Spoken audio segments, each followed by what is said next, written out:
السلام عليكم ورحمة الله وبركاته. بسم الله الرحمن الرحيم.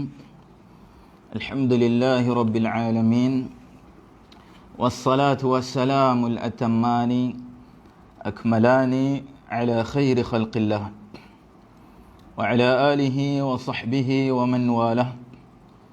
اللهم لا سهل إلا ما جعلته سهلا وأنت تجعل الحزن إذا شئت سهلا. ما شاء الله كان وما لم يشأ لم يكن. أقول بالله التوفيق. Alhamdulillah, syukur kita kepada Allah Azza wa Jal atas limpah dan rahmat kasih sayang Allah. Kita semua pada malam ini diizinkan oleh Allah untuk meneruskan lagi kuliah Isya' kita, pengajian kitab rintihan para anbiya, para nabi, karangan Syekh Abdul Razak bin Abdul Muhsin Al-Badar hafizahullah, salah seorang ulama yang tidak asing bagi kita semua lah. Tuan-tuan dan puan-puan dirahmati Allah sekalian, alhamdulillah kita sangat bersyukur pada Allah Azza wa Jal kerana kita semua pada malam ini diberikan keizinan untuk meneruskan lagi kuliah pengajian kita pada setiap hari Sabtu malam Ahad jam 9 malam. Di kuliah ni insya-Allah ya, jika tidak ada angin lintang, jika tidak ada suatu penghalang, angin lintang entah betul ataupun tidak penggunaan ni lah, tapi biasanya kalau ada angin lintang ya terhalanglah perjalanan kita. Jika tidak, insya-Allah pada setiap minggu hari Sabtu malam Ahad seperti ini jam 9 malam kita akan bersiaran secara langsung daripada Sungai Long Kajang dalam channel Akademi Sunnah, menggunakan kitab rintihan para nabi terbitan Muhim Multaqa Ahli Hadis Malaysia bersama dengan karya PIS. Jadi tuan-tuan dan puan mana yang mempunyai buku, alhamdulillah malam ni kita akan meneruskan bacaan pada sedikit pada minggu lepas kita belum menyelesaikan bab taubat Nabi Adam AS. Malam ni kita akan sambung sikit dan juga kita nak selesaikan bab taubat Nabi Nuh AS. Siapa yang belum mempunyai buku boleh buat pembelian lah daripada karya PIS. Boleh cari kita punya admin ataupun admin page karya PIS yang menerbitkan buku inilah. Jika tidak, maka kita boleh buat sedikit cacatan, buat nota sikit. Malam ni sepatutnya kita nak buat nota kat belakang. Kita ada papan putih di belakang, tapi mandangkan dari tadi duk godek-godek, kita pun tak apa nak faham lagi bagaimana nak jadikan. Dia ada setting dia duk di dalam. Macam mana nak setting supaya tulisan itu tak terbalik, ya macam cermin, macam mirror lah, supaya bila kita tuntun dia tidak terbalik. Setakat ni belum berjaya lagi, insya-Allah kita cuba lagi untuk esok lah. Di malam ni kita buat nota santai sajalah. Siapa yang rajin boleh buat nota dekat komen di bawah untuk manfaat sahabat-sahabat kita yang lain selain pada nota peribadi. Hayakumullah ahlan wa sahlan. Pada siapa yang baru masuk, bersama kita malam ni juga Ustaz Mustafa Muaz Muhammad Masruh. Yang ni ustaz yang masyhur lah, yang menyelesaikan masters dia di dalam bidang fiqh di Jamiah Islamiyah Universiti Islam Madinah. Hayakumullah Ustaz Muaz. Ustaz Mustafa Muaz berada di mana sekarang ni? Adakah berada dalam kuarantin? Kena kuarantin kat KL ke dah balik rumah dah? Bersiaran daripada mana? Di Ustaz Mustafa Muaz pun boleh buatkan nota kepada kita ataupun membantu menjawab soalan jemaah kita pada malam ni, insya-Allah. Jadi sambil-sambil tu kita boleh berkongsi lah ilmu bersama dengan jemaah-jemaah kita pada malam ni. Hayakumullah ahlan wa sahlan marhaban bikum. Ucapkan pada para pelajar dan juga jemaah kita. Di satu benda yang saya lihat, kita semua pada hari ini kan, apabila berhadapan dengan ujian PKP ni, kita kena banyak berdoa.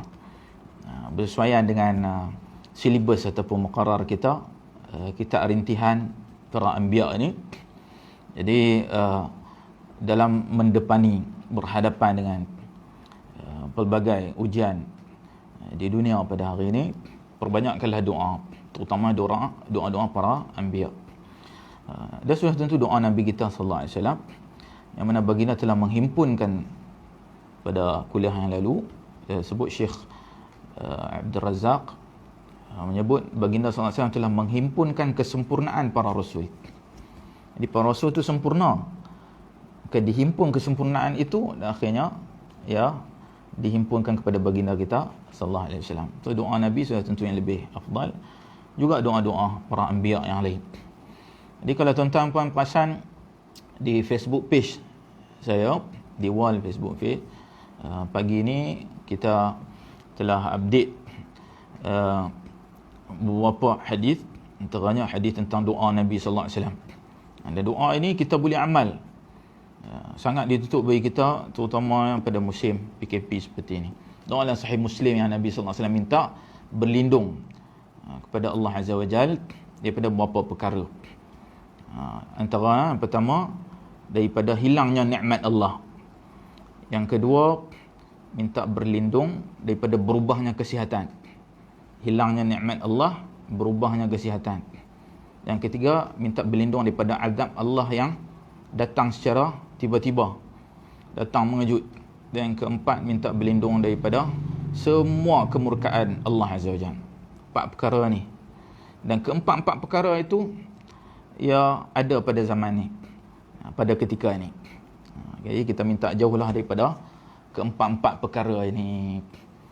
Dibanyakkan berdoa dengan doa-doa ni. InsyaAllah kita akan update lagi esok pagi ke dan seterusnya, berapa doa daripada ayat Quran ke, daripada hadis, dan juga kata-kata hukama, para ulama yang berhikmah. Jadi mereka ada kata-kata hikmah dia yang juga manfaat baik bagi kita, selain daripada Al-Quran dan hadis-hadis Nabi sallallahu alaihi wasallam. Baik, ayakumullah. Haji Sabri pun ada malam ni. Jadi tuan-tuan perempuan yang memerlukan kitab kita, rintihan para Nabi, boleh hubungi Haji Sabri kita, penerbit kita, untuk membelinya. Ia buku yang cukup bermanfaat, cukup berkualiti dari sudut cetakan dan juga dari sudut terjemahan. Jadi bila kita ada buku ini, dia punya kita punya semangat tu, motivasi tu lain. Lihat dengan desain bukunya, kan, dengan ia berjilid, dia punya motivasi lain berbanding tanpa buku. Itu sebahagian orang satu passion bagi dia untuk mengumpul koleksi buku-buku.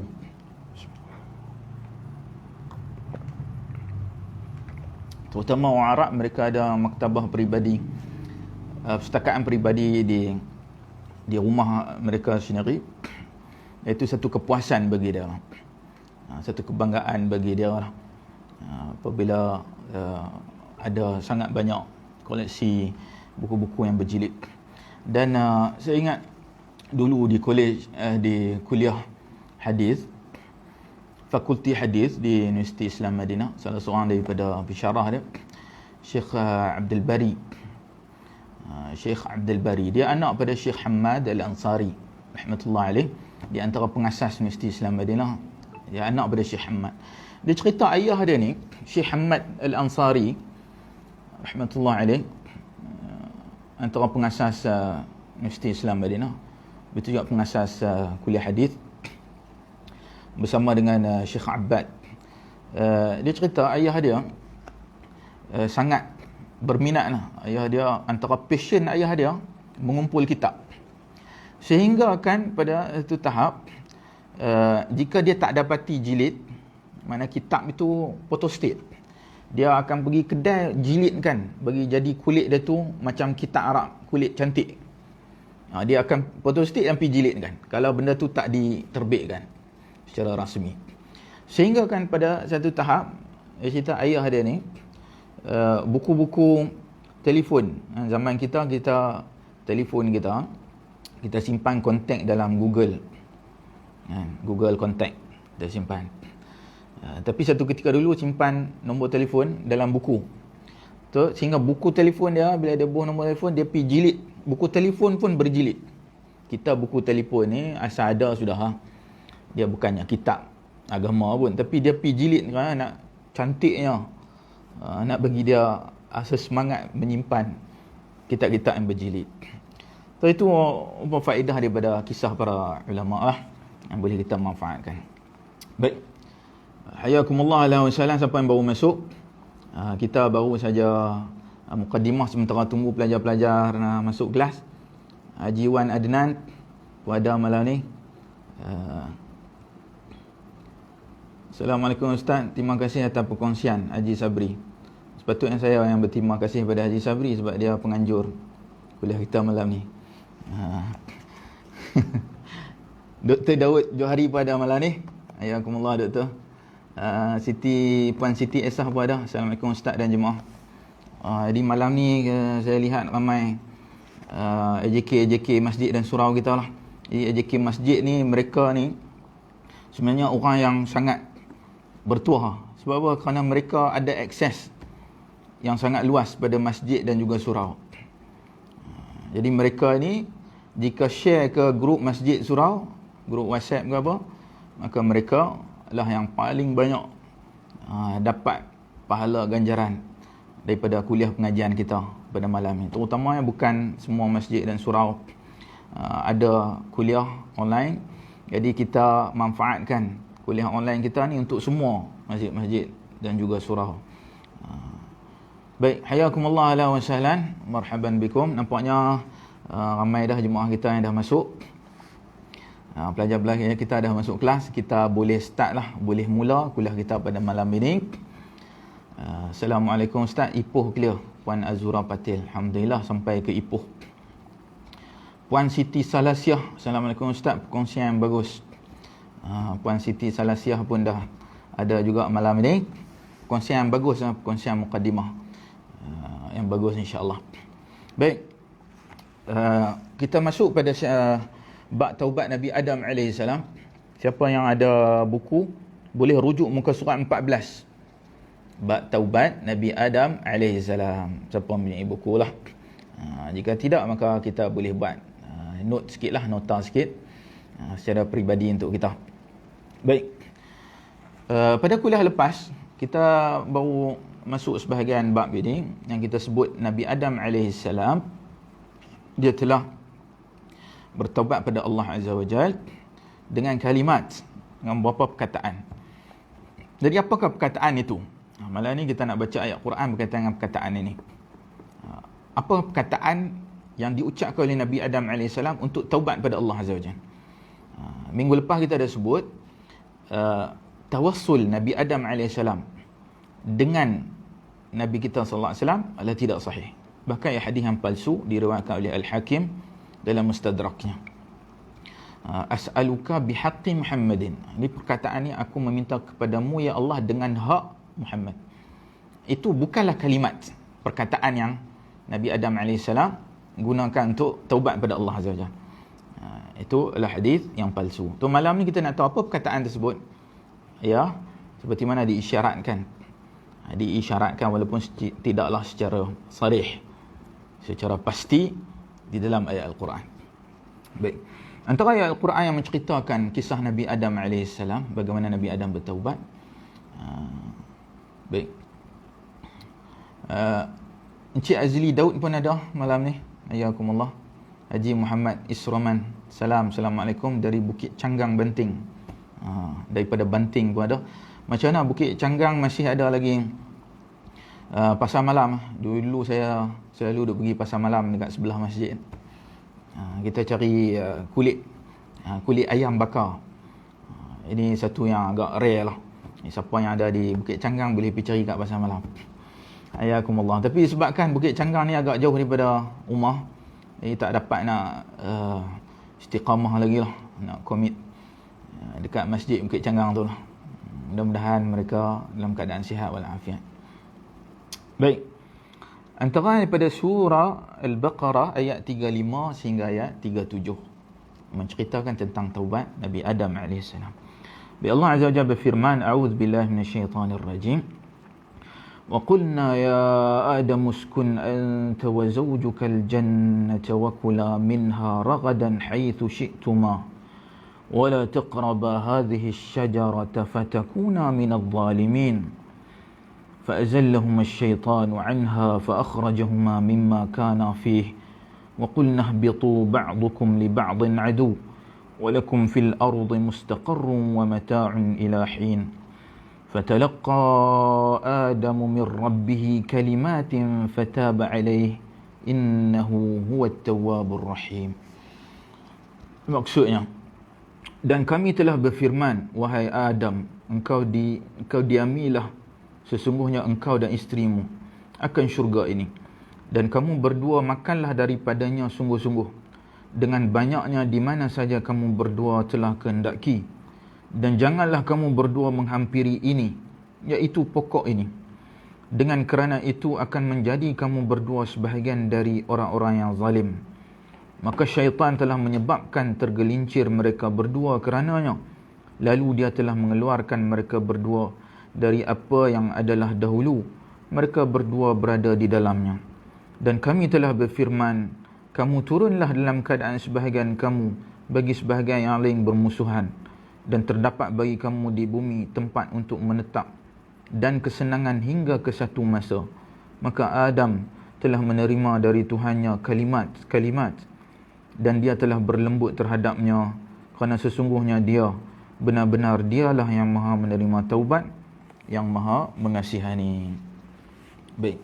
Ayat ini menceritakan tentang taubat Nabi Adam AS.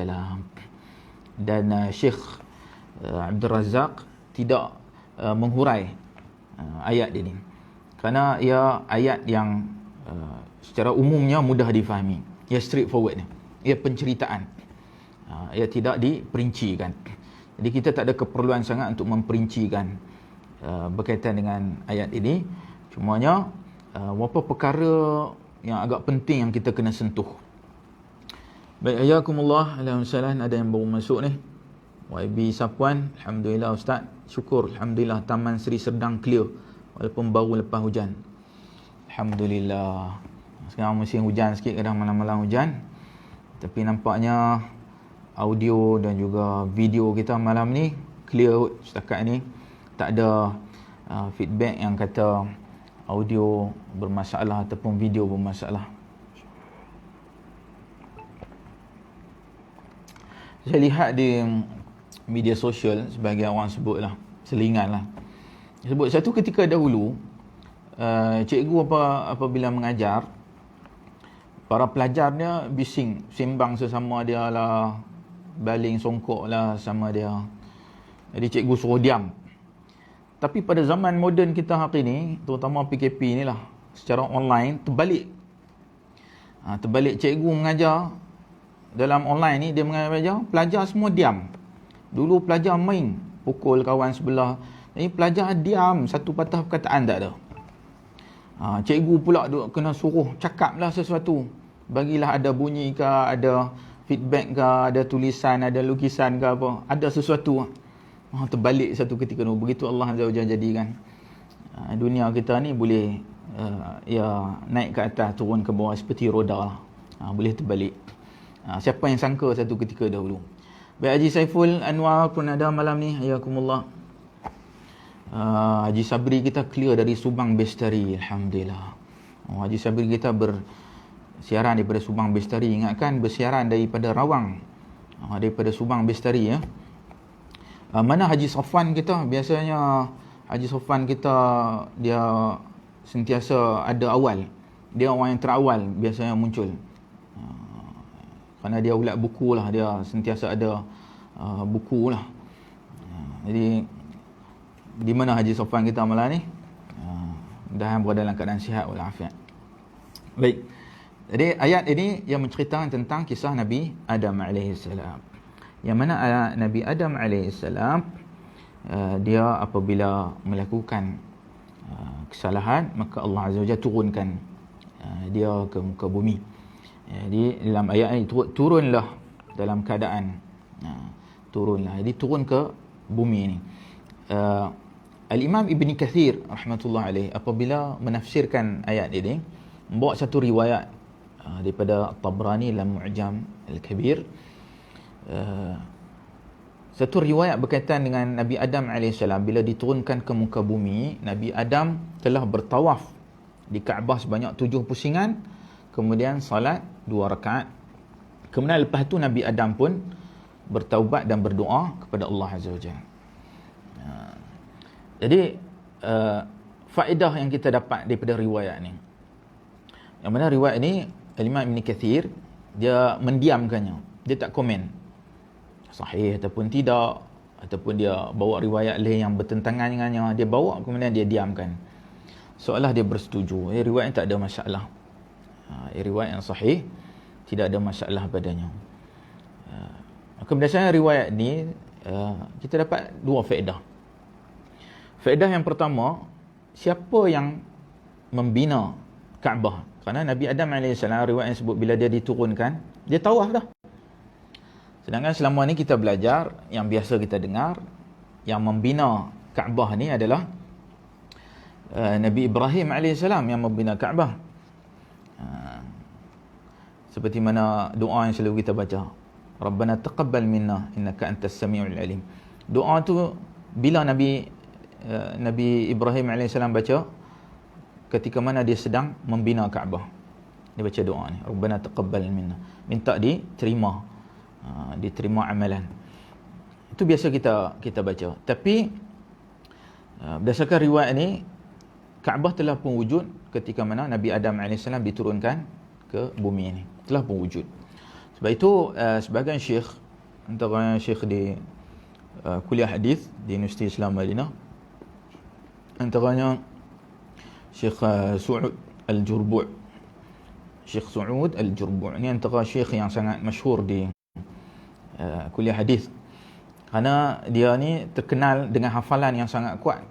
Dia datang ke kuliah universiti ni. Bukan datang kuliah surau, kuliah masjid kita. Kuliah universiti. Dan dia tak bawa sebarang kitab. Dia bawa ni je, kertas untuk riak, kertas untuk siapa yang tak hadir lah, kehadiran, kertas kehadiran. Dia tak bawa kitab, dia tak bawa juga nota, dia bawa hafalan dia. Jadi dia mengajar berdasarkan hafalan, tanpa ada walaupun satu buku dan juga nota. Hafalan dia kuat. Jadi dia memang terkenal lah, masyhur di kuliah hadis. Antara pandangan dia, dia tarjih, dia pilih pandangan yang membina Kaabah adalah Nabi Adam AS yang bina Kaabah. Sebab tu bila Nabi Adam AS turun ke muka bumi, dia tawaf dulu. Kemudian dia pun salat 2 rakaat, kemudian dia doa dan taubat. Maksudnya dia telah pun tawaf keliling Kaabah. Kaabah telah pun ada. Dia adalah yang membina Kaabah, bukan Nabi Ibrahim. Nabi Ibrahim AS membina semula. Tu Kaabah tu ya dibina awal, kemudian dibina semula. Seperti mana sampai ke zaman moden kita, Kaabah sentiasa dibaiki, dia repair. Itu stage, peringkat. Semenjak awal zaman Nabi Adam AS telah pun ada Kaabah. Itu satu faedah yang kita dapat. Faedah yang kedua, apabila kita membaca tafsiran Imam Ibn Kathir bagi ayat ni, kita faham bahawa taubat itu mestilah seiring luaran dan dalaman. Luaran dan dalaman. Taubat tak memadai kita kata kita ucap istighfar, kita taubat, kita doa, tak memadai. Ia mesti diikuti dengan perbuatan.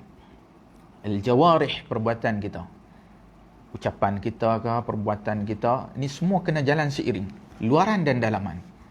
Luaran dan dalaman.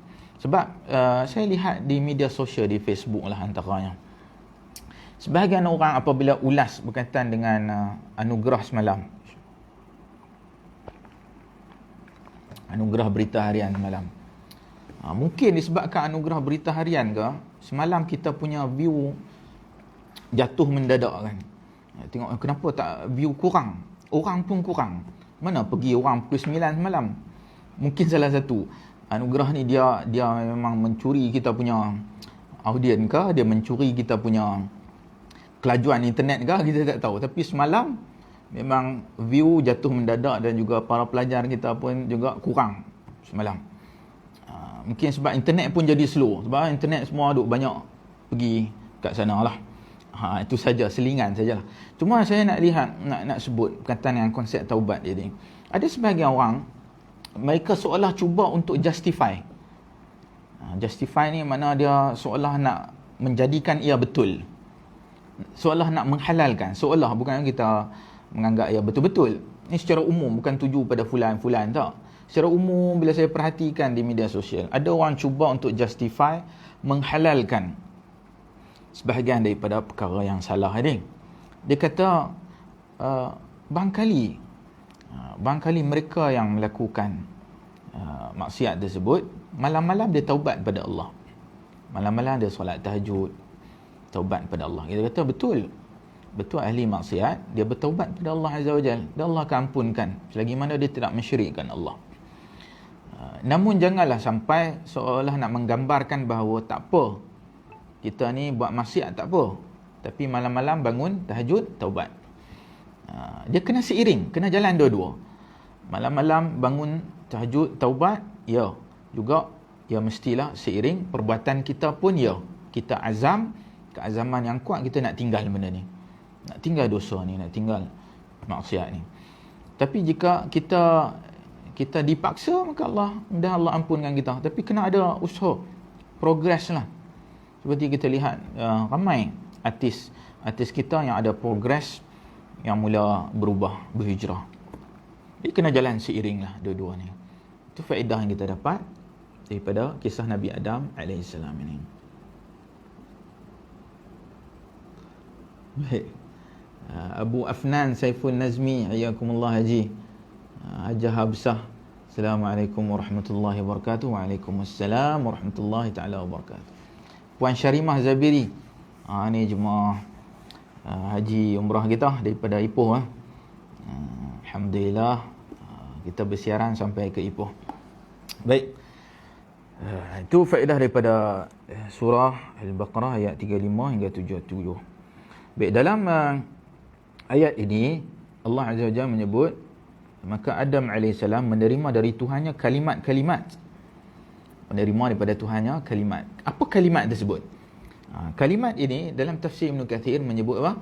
Suratul A'raf ayat 23. Suratul A'raf ayat 23. Sebab itu Syekh Abdul Razak hafizahullah, dia membawa ayat itu selepas daripada ayat ini. Seolah dia nak beritahu kepada ayat yang kedua ni menafsirkan ayat yang pertama dalam bab. Lepas tu lepas pada ni surah Baqarah ayat 35. Tapi lepas tu dia bawa suratul A'raf ayat 30, ayat 23 ni. Ayat 23 kerana surah ini, ayat ini menafsirkan makna kalimat tadi. Kalimat kita akan baca surah yang seterusnya lepas ni. Jadi macam mana Nabi Adam AS taubat dengan kalimat ini? Itu daripada surah Al-A'raf ayat 23. Dan kita baca suratul A'raf ini ayat 23 ni. Allah Azza wa Jalla berfirman, a'udzubillahi minasyaitonir rajim. وَيَا آدَمُ اسْكُنْ أَنْتَ وَزَوْجُكَ الْجَنَّةَ فَكُلَا مِنْ حَيْثُ شِئْتُمَا وَلَا تَقْرَبَا هَذِهِ الشَّجَرَةَ فَتَكُونَا مِنَ الظَّالِمِينَ فَوَسْوَسَ لَهُمَا الشَّيْطَانُ لِيُبْدِيَ لَهُمَا مَا وُورِيَ عَنْهُمَا مِنْ سَوْآتِهِمَا وقال ما نهاكما ربكما عن هذه الشجرة إلا أن تكونا ملكين أو تكونا من الخالدين وقاسمهما إني لكما لمن الناصحين فدلاهما بغرور فلما ذاقا الشجرة بدت لهما سوآتهما وطفقا يخصفان عليهما من ورق الجنة وناداهما ربهما ألم أنهكما عن تلكما الشجرة وأقل لكما إن الشيطان لكما عدو مبين qala rabbana zalamna anfusana wa illam taghfir lana wa tarhamna lanakunanna minal khasirin. Suratul A'raf ayat 19 sampai 23. Baik, Puan Syarimah Zabiri, Assalamualaikum Ustaz. Semoga sentiasa rahmat Allah. Amin. Amin, amin, Allahumma amin. Maksudnya, dan wahai Adam, engkau diamilah. Sesungguhnya engkau dan isterimu di dalam syurga. Lalu kamu berdua makanlah dari mana saja yang kamu berdua telah kehendaki. Dan janganlah kamu berdua menghampiri ini, iaitu pokok ini. Kerana itu akan menjadilah kamu berdua dari kalangan pelanggar-pelanggar perintah. Lalu syaitan telah membisikkan fikiran jahat kepada mereka berdua, supaya dia menampakkan kepada mereka berdua apa yang telah disembunyikannya dari mereka berdua, berupa anggota sulit mereka berdua. Dan dia telah berkata, tidaklah Tuhan kamu berdua telah melarang kamu berdua daripada ini, iaitu pokok ini, kerana melainkan hanyalah akan menjadinya kamu berdua dua malaikat, dan akan menjadilah kamu berdua dari kalangan yang hidup selama-lamanya. Dan dia telah bersumpah kepada mereka berdua, sesungguhnya aku, kerana kamu berdua benar-benar dari kalangan pemberi nasihat. Lalu dia telah memperdaya mereka berdua bersama dengan tipu muslihat. Maka tak kala mereka berdua telah merasa pokok itu, lalu anggota sulit mereka berdua telah menjadi nyata kepada mereka berdua. Dan mulailah mereka berdua menutup ke atas mereka berdua dari sebahagian dari daun-daun syurga. Dan Tuhan mereka berdua telah menyeru mereka berdua, apakah tidak aku telah melarang kamu berdua daripada itu, iaitu pokok itu. Dan aku katakan kepada kamu berdua, sesungguhnya syaitan bagi kamu berdua adalah musuh yang nyata. Mereka berdua telah berkata, wahai Tuhan kami, kami telah menzalimi diri-diri kami. Dan jika tidaklah engkau telah memberi pengampunan bagi kami, dan engkau telah mengasihani kami, pastilah akan benar-benar menjadilah kami dari kalangan orang-orang yang rugi. Baik. Jadi, ayat ini juga menceritakan kisah yang sama tadi, kisah Nabi Adam AS. Cuma dalam ayat ini ada penambahan doa. Doa inilah kita nak amalkan pada hari ini, iaitu doa Rabbana zalamna anfusana wa illam taghfir lana wa tarhamna lanakunanna minal khasirin. Doa ni hampir semua hafal. Hampir semua hafal. Doa yang sangat masyhur. Dan ia adalah doa Nabi Adam AS. Sekarang kita hafal ni doa siapa? Mana asal usulnya? Ia adalah doa Nabi Adam AS. Tu Nabi Adam berdoa dengan kalimat yang mana dalam surah tadi, surah Al-Baqarah tadi sebut kalimat. Surah ni baru menyebut apakah kalimat itu, iaitu doa ni. Maka beramallah dengan doa ini, bukanlah beramal dengan tawassul Nabi Adam AS terhadap Nabi kita sallallahu alaihi wasallam. Adapun itu hadis yang palsu ataupun hadis yang maudhu'. Wallahu taala alam.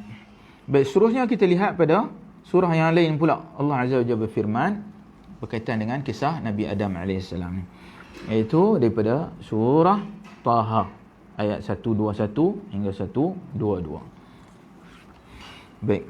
A'udzubillahi minasyaitonir rajim. فأكلا منها فبدت لهما سوآتهما وطفقا يخصفان عليهما من ورق الجنة وعصى آدم ربه فغوى ثم اجتباه ربه فتاب عليه وهدى. Maksudnya, maka mereka berdua telah memakan darinya, lalu anggota-anggota sulit mereka berdua telah menjadi nyata bagi mereka berdua. Dan mulailah mereka berdua menutup ke atas mereka berdua dari sebahagian dari daun-daun syurga. Dan Adam telah mengingkari Tuhannya, lalu dia telah tersesat. Kemudian Tuhannya telah memilihnya, lalu dia telah berlembut terhadapnya dan memberi petunjuk. Baik. Wallahu a'lam. Jika kita lihat terjemahan daripada penterjemah kita, Ustaz Ata'ullah, terjemahan pada dia telah berlembut terhadapnya. Dia telah berlembut terhadapnya. Fataba alaihi.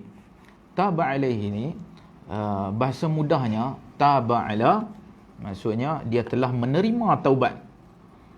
Taba tu perkataan taubat. Taba ilaih, Taba ila maknanya meminta taubat. Kalau kita taba ila, kita meminta taubat.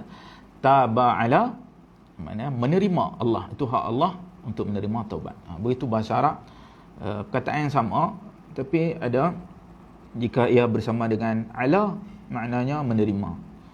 Ia bersama dengan ila maknanya meminta. Bahasa mudahnya Allah telah menerima taubat Nabi Adam AS. Jadi apabila Allah menerima taubat dengan doa tadi, kenapa tidak Allah menerima taubat kita juga dengan doa yang sama? Kalau doa Nabi Adam itu Allah terima, doa kita pun juga mudahan Allah Azza wa Jalla menerima taubat. Jadi mungkin penterjemah, dia terjemah telah berlembut terhadapnya, Allah berlembut terhadap Nabi Adam AS.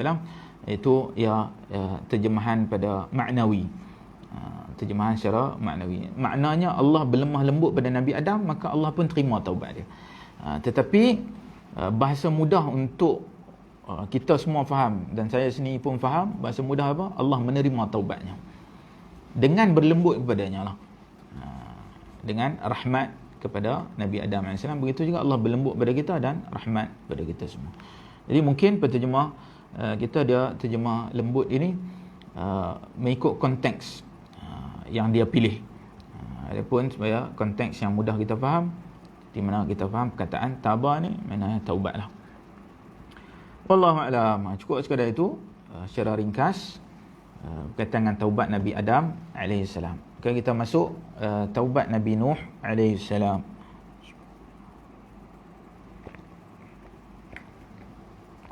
Baik. Hayakumullah ahlan wa sahlan. Marhaban bikum. Pada siapa yang baru masuk, berapa kita sekarang? Kita dah separuh lah. Jadi insya-Allah kita nak lalu secara ringkas berkaitan dengan bab taubat Nabi Nuh AS supaya kita selesaikan bab ini pada separuh yang kedua ni insya-Allah. Baik, Allah Azza wa Jalla berfirman dalam surah Hud ayat 45. Lihat muka surat 18. Muka surat 18 surah Hud ayat 45. Allah Azza wa Jalla berfirman, وَنَادَى نُوحٌ رَبَّهُ فَقَالَ رَبِّ إِنَّ ابْنِي مِنْ أَهْلِي وَإِنَّ وَعْدَكَ الْحَقُّ وَأَنْتَ أَحْكَمُ الْحَاكِمِينَ. Maksudnya Nuh telah merayu kepada Tuhannya dan dia telah berkata, wahai Tuhanku, sesungguhnya anakku adalah salah seorang dari keluargaku, dan sesungguhnya janjimu adalah semuanya benar, dan engkau paling bijaksana dari segala para hakim. Baik, ayat ini menceritakan tentang perihal keadaan Nabi Nuh AS pada ketika itu. Iaitu Nabi Nuh AS, dia berada dalam keadaan kemuncak cinta sayang kepada anak dia. Jadi anak ini, fitrah manusia, dia cinta sayang pada anak.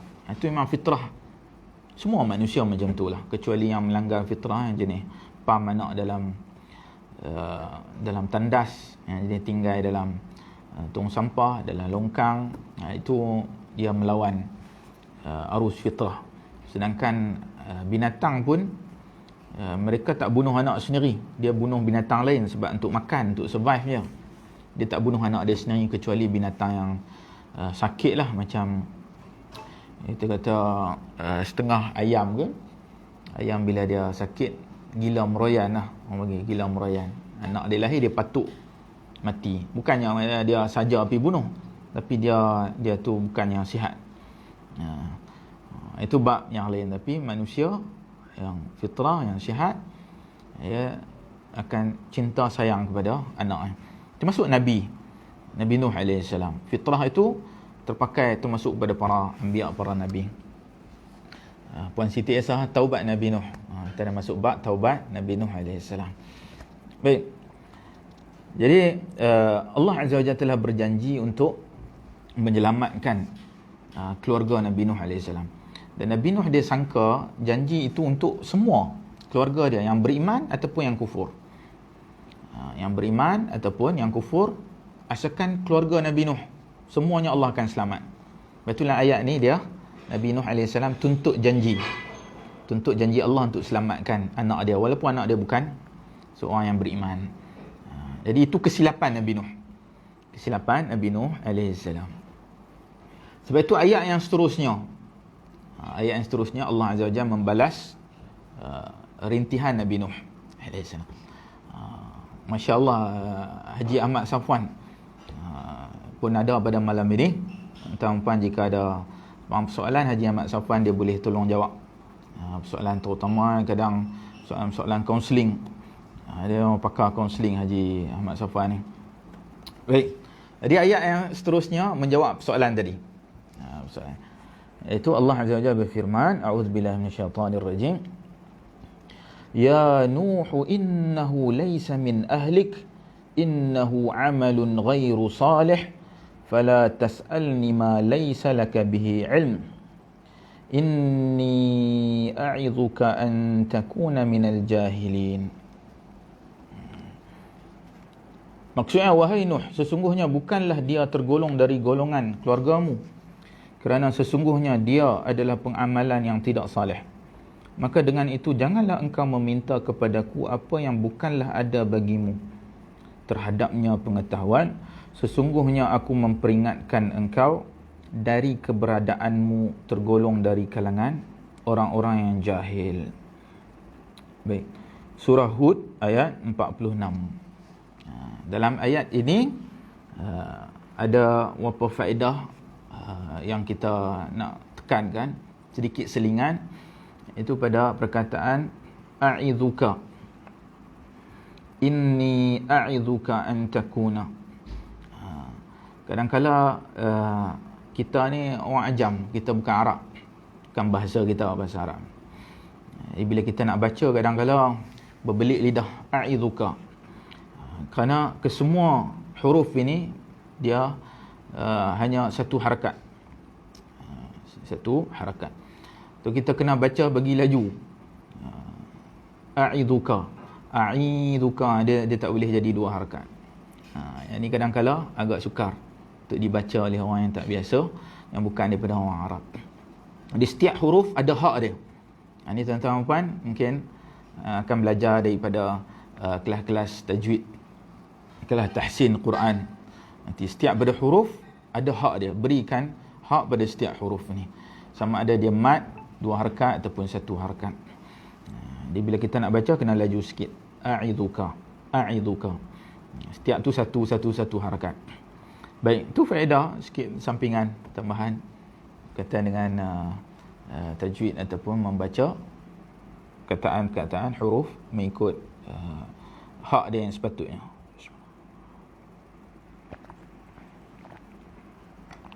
Baik.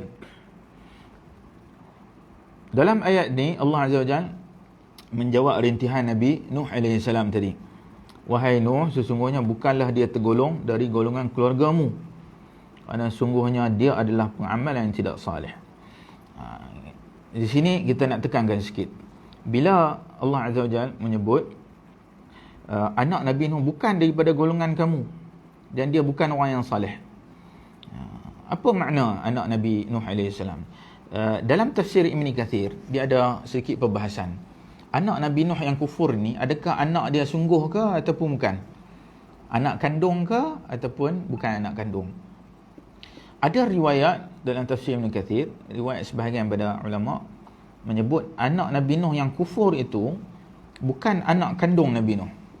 Dia anak pada isteri Nabi Nuh.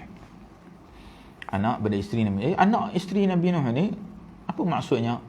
Adakah yang dimaksudkan anak zina? Adakah yang dimaksudkan anak tu mungkin anak tiri ke? Anak bapa yang lain ke? Tapi ada riwayat di kalangan para ulama yang menyebut anak tu bukan anak Nabi Nuh yang sebenar. Kerana seolah nak menafikan bahawa keturunan Nabi takkanlah kufur. Keturunan Nabi mestilah baik. Kenapa keturunan Nabi ni kufur? Jadi itu bukan keturunan dia pun. Bukan anak Nabi Nuh AS. Namun Imam Ibn Kathir bawa pula pandangan daripada Abdullah bin Abbas, Ibnu Abbas, yang mana kita sedia maklum Ibnu Abbas adalah pakar dalam bidang tafsir. Mana Nabi SAW telah doa supaya Ibnu Abbas ni dia diberikan takwil. Diberikan takwil ataupun tafsir Quran.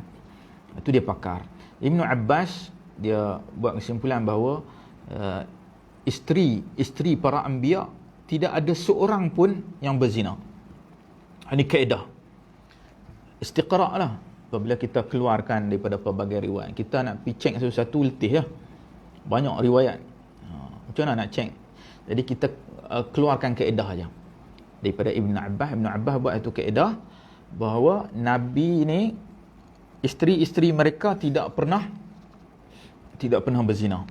Walaupun isteri dia mungkin ada isteri yang jahat, isteri yang kufur ke, tapi kesemua isteri para anbiya tidak ada seorang pun yang berzina. Mana daripada riwayat yang sahih. Ini adalah di antara kemuliaan Allah Azza wa Jalla beri kepada para nabi. Mulianya para nabi, isteri dia tu tak berzina. Bila isteri dia berzina kemudian bersama dengan dia balik, ialah satu penghinaan kepada dia. Tapi para anbiya, isteri-isteri mereka tidak berzina.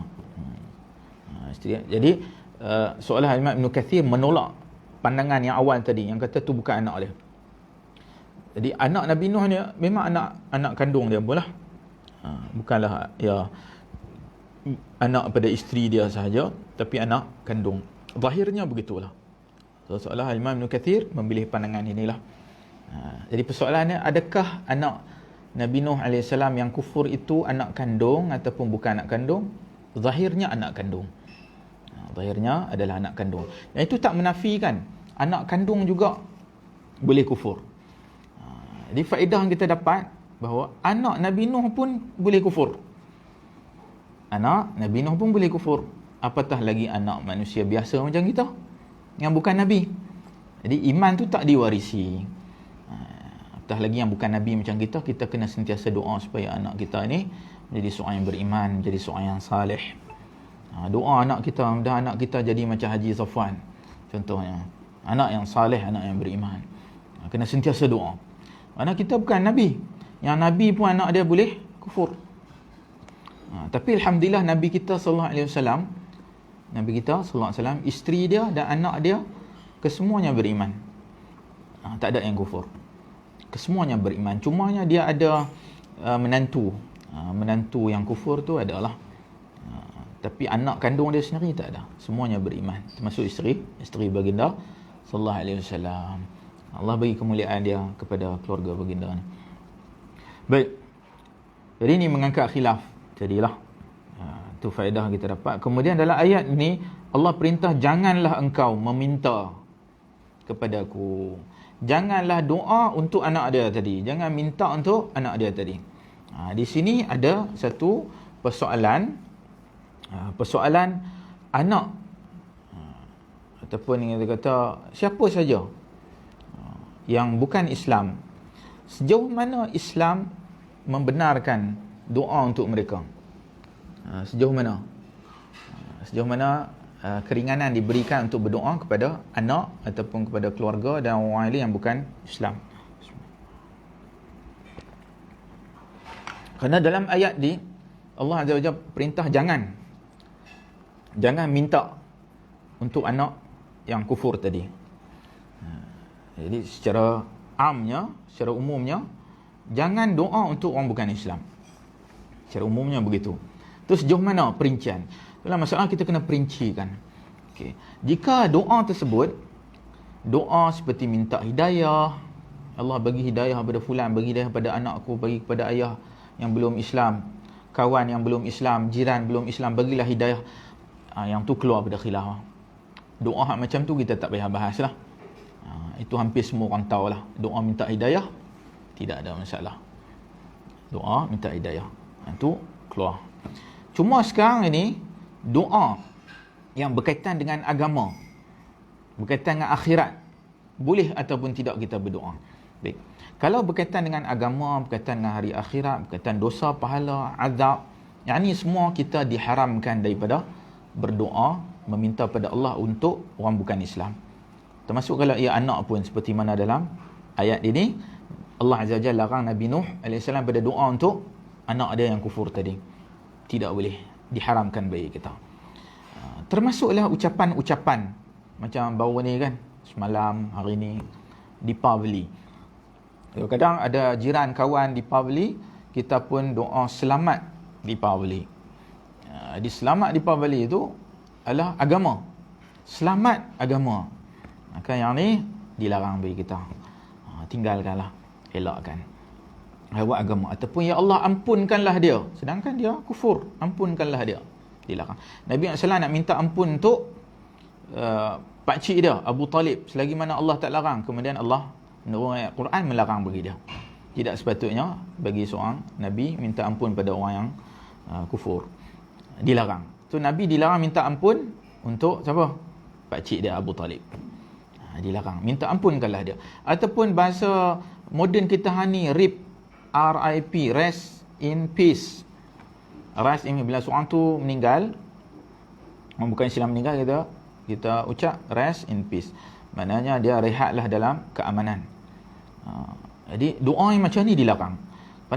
Mana mungkin kita doa orang yang kufur rehat daripada azab kubur. Rehat daripada di fitnah kubur. Maknanya kita tak boleh doa hal ehwal akhirat, hal ehwal agama macam tu, kita tak boleh doa. Adapun selain daripada itu, maka diharuskan bagi kita. Apa yang diharuskan bagi kita antaranya salam. Salam boleh kita bagi pada orang bukan Islam. Tak ada masalah. Saya sendiri pun kadang doktor saya pun Cina, bukan Islam. Kadang bagi salam. Dia hantar WhatsApp salam. Saya menjawab Waalaikumsalam. Setakat tu saja. Salam saja. Kerana salam ni ada hadis dalam Sahih Bukhari. Nabi SAW tulis surat kepada orang bukan Islam ni. Surat untuk dakwah. Nabi tulis apa kat surat tu? Assalamu ala manittaba'al huda. Salam terhadap siapa yang mengikuti petunjuk hidayah. Jadi Nabi tulis surat kepada orang bukan Islam, Assalam ala manittaba'al huda. Assalamu ala manittaba'al huda. Saya salam semata-mata tak ada masalah, boleh. Begitu juga ada riwayat dalam Al-Adabul Mufrad. Bukan dalam Sahih Bukhari, yang tadi hadis dalam Sahih Bukhari, ini dalam Al-Adabul Mufrad, karangan Al-Bukhari juga, tapi ia bukan Sahih Al-Bukhari. Ada riwayat daripada sahabat lah, daripada sahabat, walaupun bukan Nabi SAW. Ini sahabat Uqbah bin Amir radhiyallahu an. Uqbah bin Amir radhiyallahu an, suatu hari dia bersama dengan seorang pembantu dia. Dia jumpa orang dan dia tak kenali, dia pun bagi Assalamualaikum warahmatullahi wabarakatuh. Pembantu dia kata, fulan itu adalah Nasrani. Bukan Islam lah, Kristian, Nasrani. Jadi dia pun tarik balik, tapi dia tak tarik semua, dia tarik warahmatullahi wabarakatuh tu, dia tarik balik. Assalamualaikum, yang tu dia kekal. Maknanya Uqbah bin Amir radhiyallahu an, dia berpandangan boleh Assalamualaikum pada Kristian, tapi warahmatullah, rahmat dan barakat, yang tu tak boleh. Dia kata rahmat dan barakah ini tidak diberikan kepada orang bukan Islam. Tetapi dia doa apa? Dia doa supaya fulan tadi, yang Nasrani tadi, dipanjangkan umur, dimurahkan rezeki, dan diberikan anak yang ramai. Dia doa tiga ni, dia tambah. Untuk cover yang tadi, dia tarik balik rahmat dan juga berkat, dia tarik, dia bagi tiga ni. Maknanya apa? Perbuatan daripada Uqbah bin Amir, ucapan Uqbah bin Amir radhiyallahu anhu menunjukkan bahawa pandangan di kalangan para sahabat boleh untuk doa hal ehwal dunia. Contohnya kita kata selamat pagi. Tak apa, selamat tu selamat pagi je. Tapi kita jangan selamat di Pavli, itu dilarang. Itu hal ehwal agama. Apa khabar? Mudah-mudahan dalam keadaan sihat. Itu hal ehwal dunia. Tak ada masalah. Selamat bercuti kepada siapa yang menyambut Aidilfitri. Kita bukan selamat pada siapa yang menyambut Deepavali. Aidilfitri tak apa. Kita bukan ucap untuk Deepavali tadi, tapi kita ucap untuk fulan itu sebagai insan. Selamat balik kampung, selamat bercuti. Dan inilah amalan saya. Ada sahabat-sahabat saya ni, kadang ada orang Sarawak jenis Kristian, balik kampung sambut Christmas ni, tak lama Christmas, dalam sebulan, mungkin sebulan lebih lagi Christmas, saya ucap selamat bercuti. Saya tak ucap Merry Christmas kat dia, saya ucap selamat bercuti. Dia terima kasih banyak lah, ucap dia selamat bercuti. Dia nak balik kampung ni kat Sarawak. dia rasa berbesar hati lah, rasa seronok bila kita ucap selamat bercuti pada dia. Kerana ya hal ehwal dunia, dan dia pun boleh terima, dan dia pun hormati kita punya stand pegangan kita. Tak ada masalah semua. Kerana kita takut kita masuklah ayat ni. Allah perintah jangan kamu minta apa yang kamu tak tahu. Benda yang kita jahil, yang tak tahu, jangan duk minta. Allah larang. Itu tera anak Nabi Nuh. Kalau tera anak kita, jiran kita, kawan kita, itu lagi kurang lah. Anak Nabi Nuh pun dilarang. Kotlah nak bagi pengecualian Nabi Nuh sebab dia Nabi kan, dia dapat pengecualian. Tak, Nabi ke apa, dia dilarang. Kita lagilah dilarang. So itulah yang lebih selamat bagi kita, ahwat bagi kita. Apabila kita melihat bagaimana para anbiya, mereka nak doa, nak merintih kepada Allah Azza wa Jalla, ada cara, ada disiplin dia. So ini disiplin yang lebih baik untuk kita semua lah. So itu kaedahnya. Bahkan para ulama pun seperti Al-Imam Al-Munawi rahmatullah alaih juga berhujang dengan hadis-hadis dan perbuatan sahabat ni, larangan untuk berdoa kepada orang bukan Islam kecuali hal ehwal dunia, dibolehkan, tak ada masalah. Wallahu taala alam. Baik, dan yang terakhir ayat Al-Quran sebelum kita tangguhkan kuliah kita pada malam ini. Jadi siapa yang ada persoalan boleh masukkan di komen kita di bawah ni. Jika kita mampu kita jawab, tak mampu Haji Sofan akan tolong jawab, Haji Sabri akan tolong jawab secara offline insya-Allah. Baik, kita tutup kuliah kita dengan firman Allah Azza wa Jalla. Penutup bagi bab taubat Nabi Nuh alaihi salam ni. Allah Azza wa Jalla berfirman, a'udzubillahi minasyaitonir rajim. Qala rabbi inni a'udzu bika an as'alaka ma laysa li bihi ilm wa illa taghfir li wa tarhamni akum minal khasirin. Maksudnya dia telah berkata, wahai Tuhanku, sesungguhnya aku berlindung denganmu dari permintaanku kepadamu apa yang tidaklah ada bagiku terhadapnya ilmu, dan jika tidaklah engkau memberi pengampunan bagiku dan mengasihaniku, nescaya menjadilah aku dari kalangan orang-orang yang rugi. Ini doa Nabi Nuh alaihissalam. Tuan-tuan puan boleh hafal doa Nabi Nuh ni. Dia surah Hud ayat 47. Buat catatan sikit, surah Hud ayat 47. Hafallah ayat ni, doa yang pendek dan padat. Itu doa kita minta, ya Allah, jangan jadikan kita ini meminta apa yang kita jahil. Jika tak, maka kita akan rugi. Kadang kita ni minta benda yang kita tak tahu. Kita kena faham apa yang kita minta tu. Betul ataupun tidak. Jangan minta dengan jahil. Kalau tak, kita akan rugi. Bayangkan Nabi Nuh AS pun, dia iktiraf diri dia jahil. Bagaimana kita yang bukan Nabi. Jadi mudah-mudahan insya-Allah kuliah kita pada malam ni manfaat bagi kita semua. Jadi kita boleh berdoa dengan ilmu, bukanlah berdoa dengan kejahilan. Dan Allah Azza wa Jalla menerima doa-doa kita. Cukup sekadar itu kuliah kita pada malam ini. InsyaAllah kita akan sambung lagi taubat seterusnya lah. Taubat Nabi Ibrahim AS pada minggu hadapan jugalah. Hari Sabtu, malam Ahad, jam 9 malam. Allah Ta'ala alam. Cikgu Nazri, terima kasih Ustaz, sama-sama. Tuan-tuan perempuan, siapa yang mengejar amal saleh, mengejar ilmu bermanfaat, mengejar amal jariah untuk bekalan kita pada hari akhirat kelak, maka jangan lupa untuk share, kongsi live kita malam ini dengan grup WhatsApp kita, Telegram, kawan-kawan, keluarga, jiran kita, masjid dan surau. Mudah-mudahan itu salah satu daripada medium dakwah kita lah. Dalam kesempitan PKP ni, kita boleh all out untuk push secara online. So, itu medium yang kita ada. Terima kasih semua. Banyak terima kasih Haji Puan Azura, Haji Wan Adnan, Haji Muhammad Isroman, Haji Izruddin, Haji Syafi. Haji Syafi ada soalan last. Assalamualaikum Ustaz.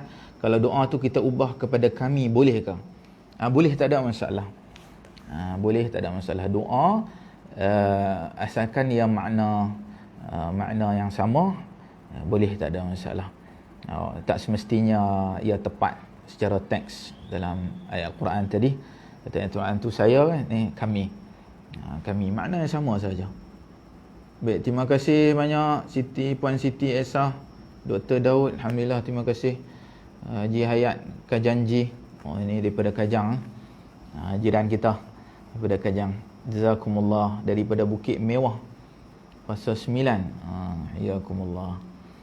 Baik, kita tangguh dahulu kuliah kita malam ni dengan doa Nabi sallallahu alaihi wasallam sebelum daripada berangkat bersurai. Allahumma la taj'alid dunya akbara hammina wa la mablagha ilmina. Subhanakallahumma bihamdik, asyhadu an la ilaha illa anta, astaghfiruka wa atubu ilaik. Wa sallallahu ala nabiyyina Muhammad walhamdulillahi rabbil alamin. Assalamualaikum warahmatullahi wabarakatuh.